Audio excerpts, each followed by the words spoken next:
আসসালামু আলাইকুম বন্ধুরা, চলে আসলাম আজকে রান্না নিয়ে। আজকে রান্না করব চিংড়ি মাছ লাউ দিয়ে ঝোল। কড়াই বসাই দিলাম, আমরা চিংড়ি মাছটা ভেজে নিব। তেল দিয়ে দিলাম, তেলটা গরম হয়ে গেলেই চিংড়ি মাছটা ম্যারিনেট করে রাখছিলাম হলুদ আর লবণ দিয়ে চিংড়ি মাছটা ভেজে নিব। তেলটা গরম হয়ে গেছে, চিংড়ি মাছটা দিয়ে দিয়েছি। এখানে বড় সাইজের আমরা 1.5 কেজি চিংড়ি মাছ রাখছিলাম। চিংড়ি মাছটা আমরা ভেজে নিতেছি।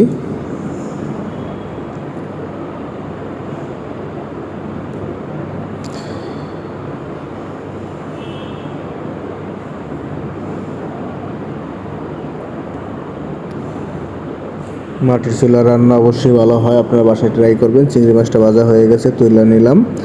এখন চিংড়ি মাছের যে তেলটা ছিল আমরা কড়াই বসাই দিয়েছি, ওই তেলটা এখন কড়াইতে অ্যাড করে দিব। আর এর সাথে হালকা একটু সরিষার তেল অ্যাড করে দিব।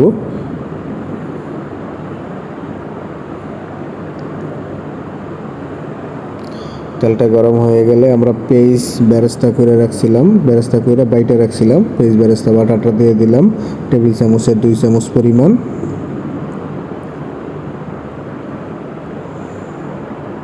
হালকা একটু পানি অ্যাড করে দিব যেন পেস্টটা পুড়ে না যায়।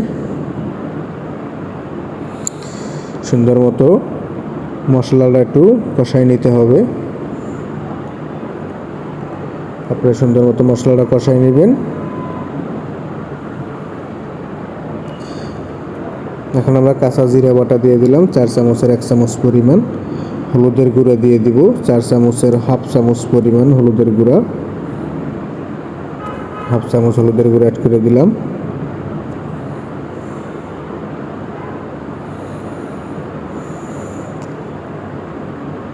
লবণ দিয়ে দিলাম স্বাদ মতো।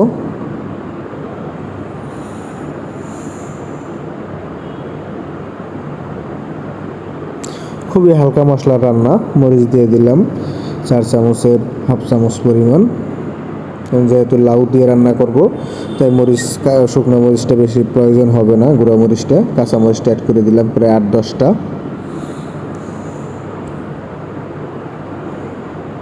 চিংড়ি মাছটা অ্যাড করে দিলাম, ভেজে রাখছিলাম যে চিংড়ি মাছটা, ওটা অ্যাড করে দিলাম।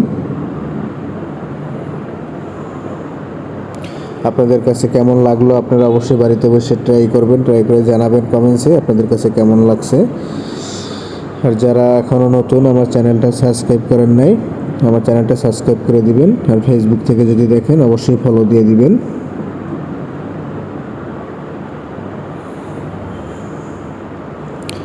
খুব সুন্দর মতো মাছটা এখন কষাই নিতেছি, দেখতেই পারতেছেন। এখন আমরা যে লাউ কেটে রাখছিলাম লাউটা অ্যাড করে দিলাম। খুব সুন্দর মতো এখন চিংড়ি মাছ এবং মশলার সাথে মাখাই নিতে হবে।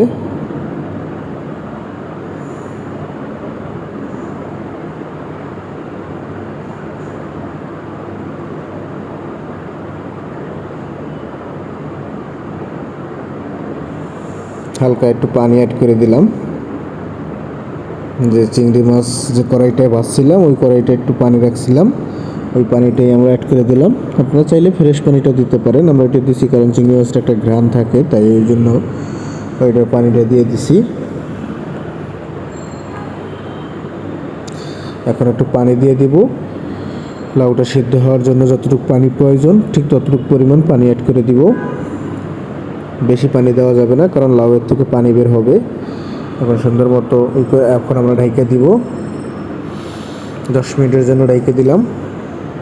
চলে আসলাম 10 মিনিট পরে, দেখতেই পারতেছেন লাউয়ের থেকে পানি বের হয়েছে। আমরা হালকা একটু পানি দিয়েছিলাম, লাউয়ের থেকেও পানিটা বের হয়েছে। আবার ঢাইকে দিলাম 5 মিনিটের জন্য। চলে আসলাম 5 মিনিট পরে, দেখতেই পারতেছেন অনেক পানি বের হয়ে গেছে লাউয়ের থেকে।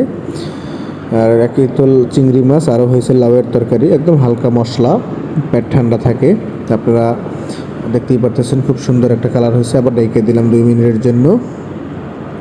চলে আসলাম 2 মিনিট পরে, পানিটা একটু শুকিয়ে গেছে। এই পানিটা দিয়ে আমরা লাউ আর চিংড়ি মাছটা একটু সুন্দর মতো কষাই নিব। তারপরে হালকা একটু পানি অ্যাড করে দিব, যে যতটুকু পরিমাণ আমরা ঝোল রাখবো ঠিক ততটুকু পরিমাণ পানি অ্যাড করে দিব। দেখতেই পারতেছেন খুব সুন্দর একটা কালার আসছে।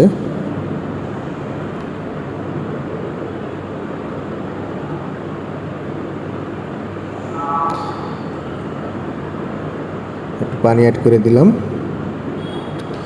বেশি না, হালকা একটু পানি অ্যাড করে দিবেন। মানে যদি আপনারা কাপ মাইপা দেন তো 2 কাপ কি 3 কাপ পরিমাণ পানি অ্যাড করে দিবেন ঝোলটা রাখা পর্যন্ত। যতটুকু পরিমাণে এই পানিটা একটু বলক উঠলে পরে আমরা একটু ঘন হলে নামাই দেবো, কারণ আমাদের এটাই ফাইনাল পানি।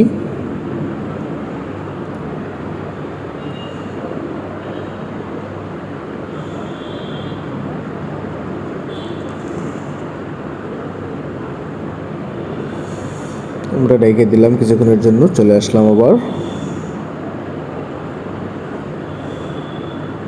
দেখতেই পারতেছেন খুব সুন্দর একটা কালার আসছে। আমার রান্না প্রায় শেষের দিকে, আমরা মিনিট 2 রাখবো, তারপরে নামাই দিব। আপনারা যদি চান এখনও নামাই দিতে পারেন, আমরা একটু ঝোল টানাই নিব, তাই আর মিনিট 2 রাখবো।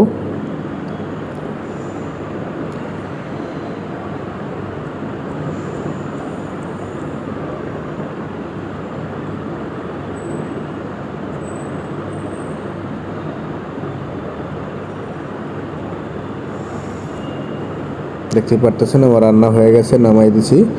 খুব সুন্দর একটা কালার আসছে। এতক্ষণ যারা আমার চ্যানেলের সাথে ছিলেন সবাই ভালো থাকবেন, সুস্থ থাকবেন, বাচ্চাদেরকে নিয়ে রান্না করে খাওয়াবেন। আল্লাহ হাফেজ।